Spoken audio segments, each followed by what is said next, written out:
Hi, everyone. Welcome to our Lunch and Learns. We apologize for the delay. You know how things are with technology. Sometimes it just doesn't work for you when you need it to, but it all worked out. So we're really excited to be here.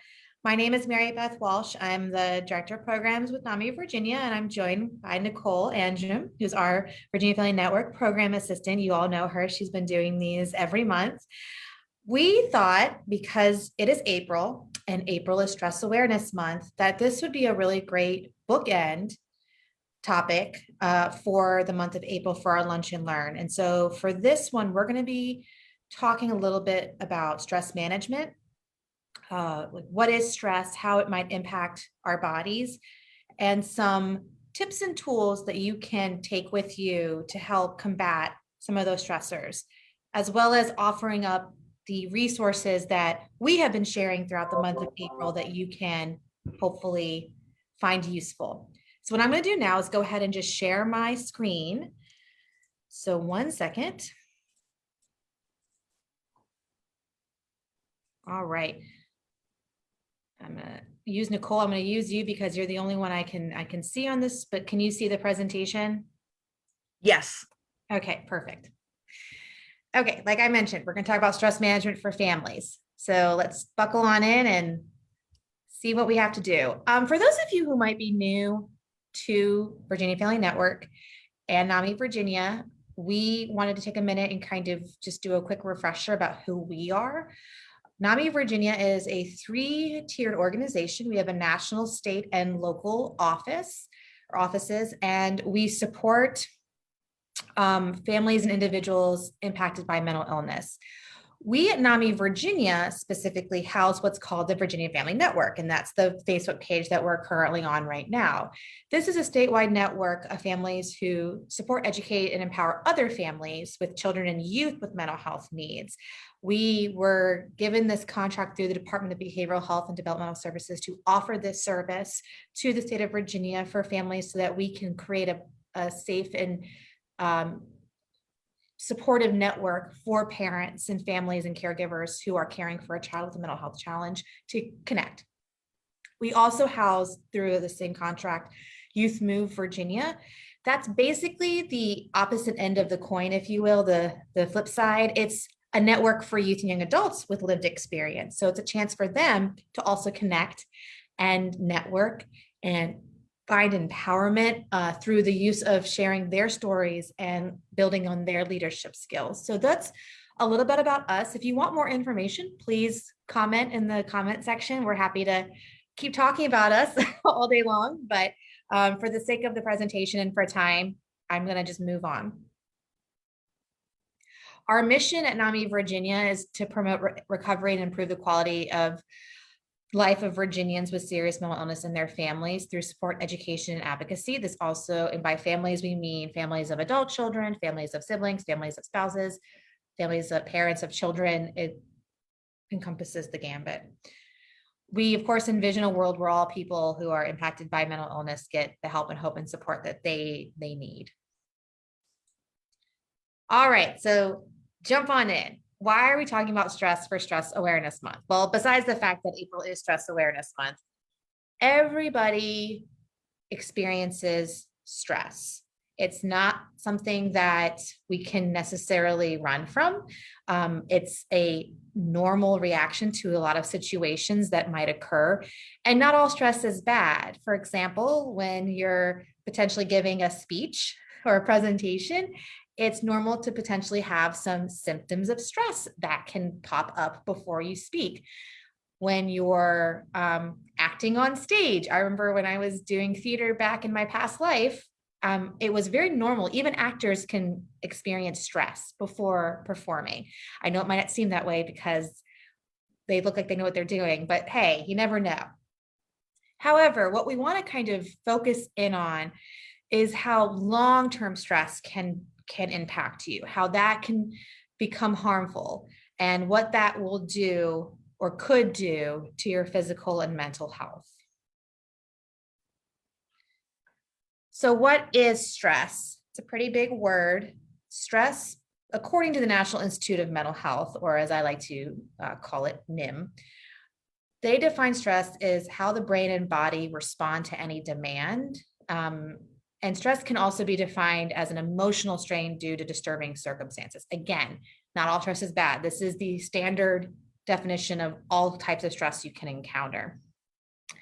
It is an automatic instinctual response by the body and brain to help you respond and survive. There is a chemical reaction in your brain when we experience stress, where levels of cortisol heighten, and that will kind of create that fight or flight syndrome. So that's, again, normal reaction. If you feel like you're about to, somebody is charging you and you want to set your heart rate starts racing and your brain goes, oh, must run. That is that symptom of stress. So I mentioned that when you're stressed, the brain is triggered to have a surge of hormones, which we just went over. I forgot to include adrenaline in that. So it's adrenaline and cortisol that get released, a wave, if you will.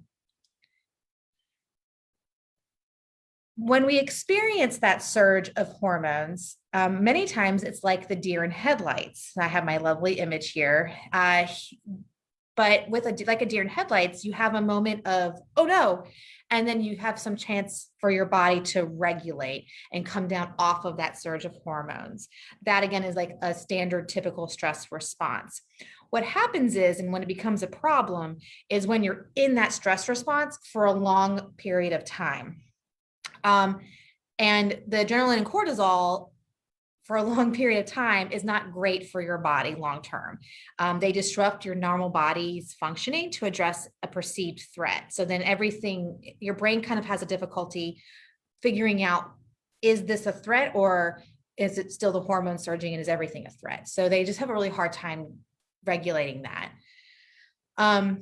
Because of the stress response, it impacts so many systems because of this surge of hormones. It can not only impact our brain, but it impacts our bodies, our emotions, and our behaviors. So it really does start to have a full impact on all of these things that we're talking about.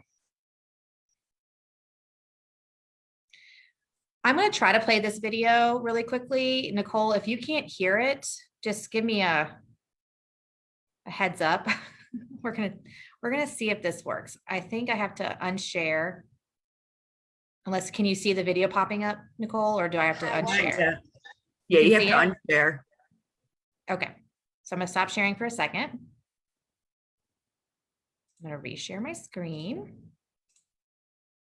Okay. I have all the sound up. Can you hear this, Nicole? I'm Shiza, the co-founder Yes. of our Okay, place. we're gonna skip this ad. I'm going to tell you about our best. We're gonna start about right here. The kind most of us face day in and day out. It actually begins to change your brain. Chronic stress, like being overworked or having arguments at home, can affect brain size, its structure, and how it functions, right down to the level of your genes. Stress begins with something called the hypothalamus pituitary adrenal axis, a series of interactions between endocrine glands in the brain and on the kidney, which controls your body's reaction to stress. When your brain detects a stressful situation, your HPA axis is instantly activated and releases a hormone called cortisol, which primes your body for instant action. But high levels of cortisol over long periods of time wreak havoc on your brain. For example, chronic stress increases the activity level and number of neural connections in the amygdala, your brain's fear center. And as levels of cortisol rise, electric signals in your hippocampus, the part of the brain associated with learning, memories, and stress control, deteriorate. The hippocampus also inhibits the activity of the HPA axis, so when it weakens, so does your ability to control your stress. That's not all, though. Cortisol can literally cause your brain to shrink in size. Too much of it results in the loss of synaptic connections between neurons and the shrinking of your prefrontal cortex, the part of your brain that regulates behaviors like concentration, decision-making, judgment, and social interaction. It also leads to fewer new brain cells being made in the hippocampus.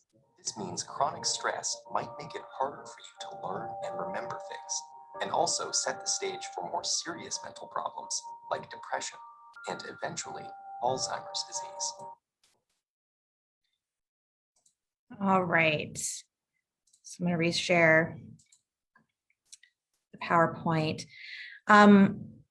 I think it's important, you know, and they said a lot of scary things about how the brain can respond to chronic stress or long-term stress. And the reason why it's important for us to share that is because we want to make sure that, you know, knowledge is power, and understanding how the brain operates under stress can really help us be more aware of how our body is responding. So let me just hit play. Okay. So what are some things to look out for? You know, that video did a really lovely job, better than I could, of explaining what your brain does with stress and chronic stress. But what are some symptoms that we can see and we can start to monitor? The first is some physical symptoms, which includes like increased respiration, perspiration and heart rate, temporary hearing loss, tunnel vision. And then as you know, time goes on, you might notice some irritability, difficult sleeping, low energy, physical pain, and then increased alcohol or substance use. This is not an exhaustive list by any means. If you research stress, and again, I'm not an expert on the subject of stress, but there's a lot of research out there on what your body may experience under stress. So we just encourage everyone to these are the things to kind of start looking out for, but you can always do some more research and see what are some other symptoms you might want to keep track of. 2021 or 2020 to 21 has maybe been a stressful year for some. You know, it's definitely been stressful for some of us at NAMI Virginia. We're not alone, and we know that everyone's experiencing this. So I wanted to do a couple of little, just a quick snapshot of what stress looks like in the country. So out of 84% of adults who took this stress survey reported feeling at least one of the emotions that associate with prolonged stress, and that is anger, anxiety, and sadness. And you can see that the pie with these percentages are fairly equal. Anger is at 47%, anxiety was at 44%, and sadness was at 39%. So that's something that you're not alone. Everyone experiences some symptom of stress. Again, it's important to just keep an eye out for how that might be impacting you. And we're going to talk about some ways to help mitigate the stressors in your life at the end of this presentation that will hopefully be helpful. Because this is the Virginia Family Network, we wanted to take a minute and focus on parental stress and how children can take on potentially the stressors that you might be feeling as a parent. It might be easy to sometimes think that a lot of what we're experiencing is internal and inward. You know, I'm stressed out, my job is stressful, homeschooling is stressful, all of these things are stressful, and not realize that children are very receptive to that stress and will take it on and start impacting how they're feeling. So research, and there's a lot more research coming out about this and how stressors impact children. I mean, if you want to go down the rabbit hole of research, there's research about how stress impacts babies in utero versus infants. I mean, they are really taking some time to do this. But it does show that children can take on the stress of their parents, which can lead to further behavioral issues. So one of the things, if your child is experiencing behavioral challenges, is to look at, okay, are there stressors currently going on? And is that potentially impacting the child? Again, stress is normal, especially if you're a parent. So no one is perfect. We all stress. What we're doing is just kind of giving you guys a couple of tips or clues to keep in mind when dealing with stress. So here are some signs of stress in children. Unlike adults, children have a hard time, or I would say not a hard time. Some children, who knows, they can be really talkative and be able to express how they're feeling. But many times a child might not be at point or a place to express that they're stressed or what that might be doing to them. So here are some things. This list is, again, not exhaustive, but it incorporates for both toddlers up and through like, middle school. Some things to look out for, like mood swings, acting out, bedwetting, stomach aches. Sometimes when children say, I don't feel well, I don't want to go to school. That might be something to think about. Is that a stressor that's manifesting into anxiety? Thumb sucking, hair twirling. Is your child all of a sudden starting to bully another child out of the blue? Are they lying about things? Are they having nightmares? Are they becoming too clingy? So these are some things to think about. Again, this is not exhaustive. Every child is different, but this is just what research has pulled together for parents to kind of think about and keep in your toolbox, if you will. There are ways we can reduce stress in children. Yay. Again, it might be difficult because we think, how do we even reduce stress in ourselves? Well, a lot of times, again, children may need to be guided into different processes that could work for them and how to reduce stress. So this is some things to think about to do as a family potentially as well. Proper rest, good nutrition, make time for your kids each day. So I have that plus quality time, and they are a bit different in this list, meaning that making time for your kids each day is more so on giving them the space to come talk to you. They might not want to talk to you about their feelings, and that's okay. But knowing that you're there and you want to listen and you want to hear about what's happening with them might open up an opportunity for them to start talking about what they're experiencing and what they're feeling.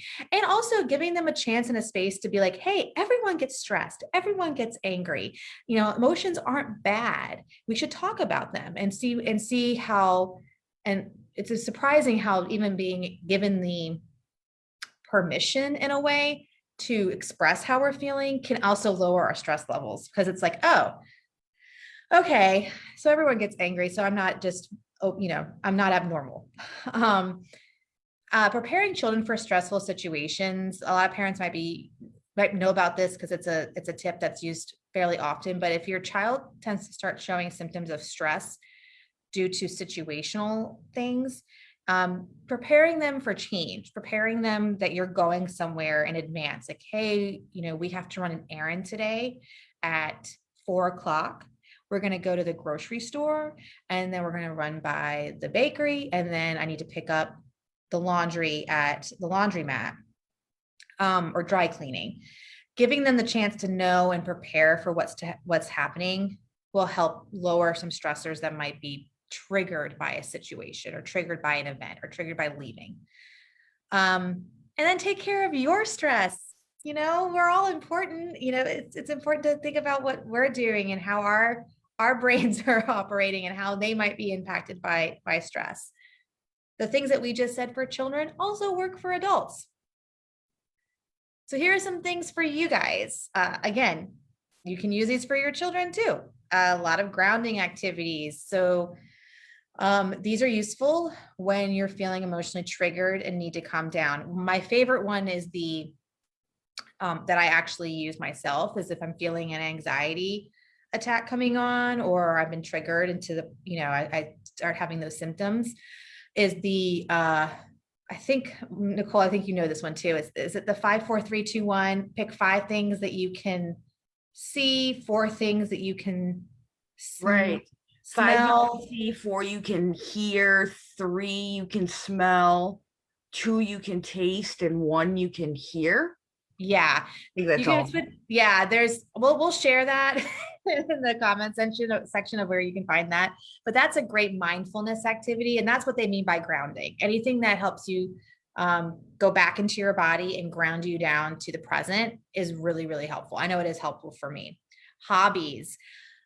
I don't know about you, but someone asked me the other day what a hobby is that I do. And honestly, with COVID, I could not think of anything. And that's not great for me. I want to be able to take my mind off of what's going on or remove myself from the daily tasks that I have to do. So finding a hobby is important. And I don't want to say this without telling you that it's hard for me to do what I'm telling you to do.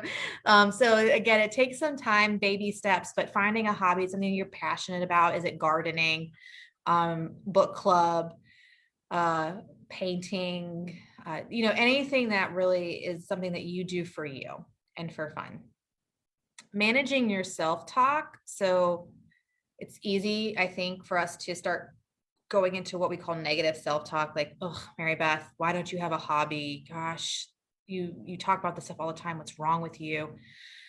Finding ways to spin that and do positive thinking, which really helps to lower those stress levels. Like, Mary Beth, be kind to yourself. You have a lot going on. It's okay if you don't have a hobby today. You can always look for a hobby tomorrow. You are a good person and you're trying your hardest. Trying to just spin out what's being said in your brain. And then managing your focus. So this is a little bit different than mindfulness or grounding activities, but this is more geared towards just meditation. And you can never be too young to start, meditation. I saw a video of a parent with their child who was 3, I believe, and they were triggered and, coming into a potential tantrum.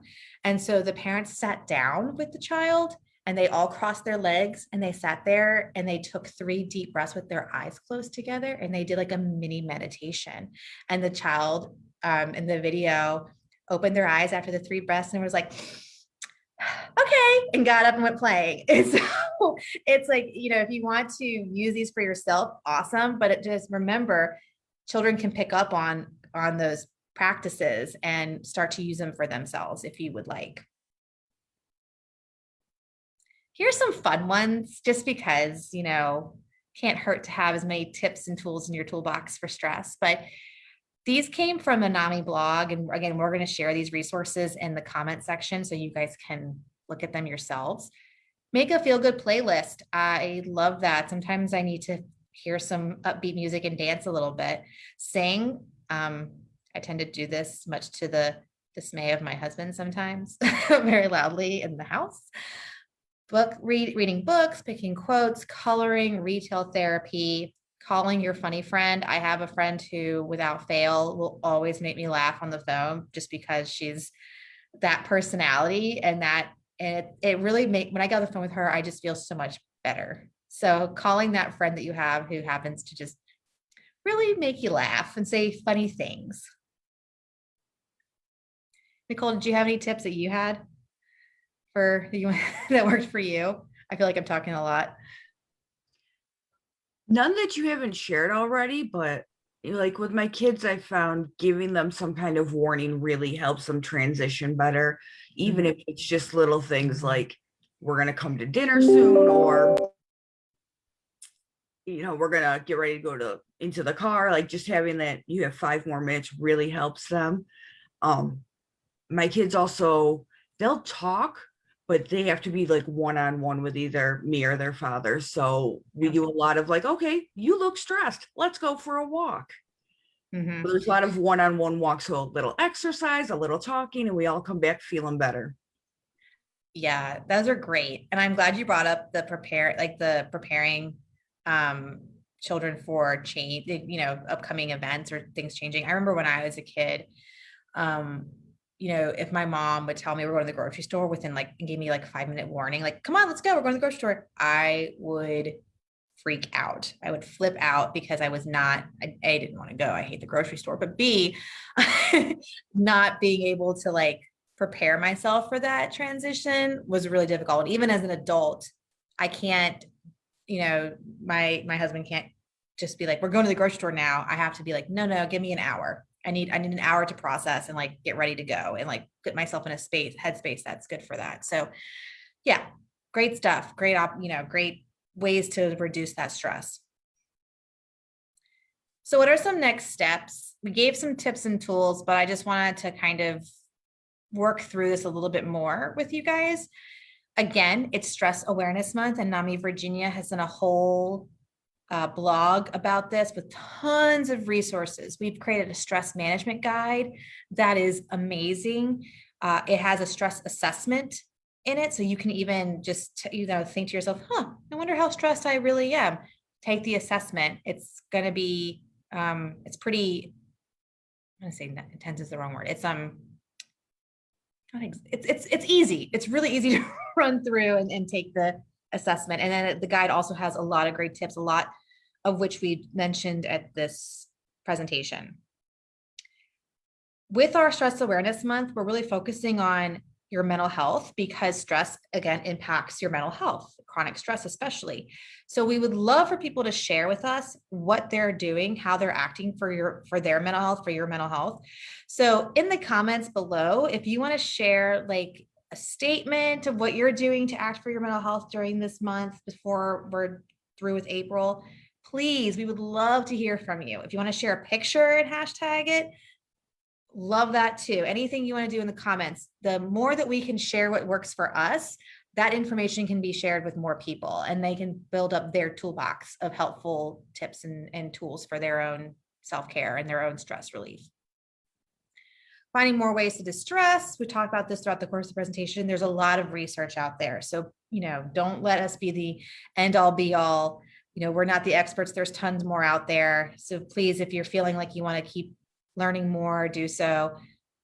Sleeping and eating better. Those are things that work for adults and children, coming up with a sleep pattern. And this really is in the stress management guide. There are a lot of tips in there about how to eat better and how to sleep better. I guess how to have a better sleep pattern is what's in that guide.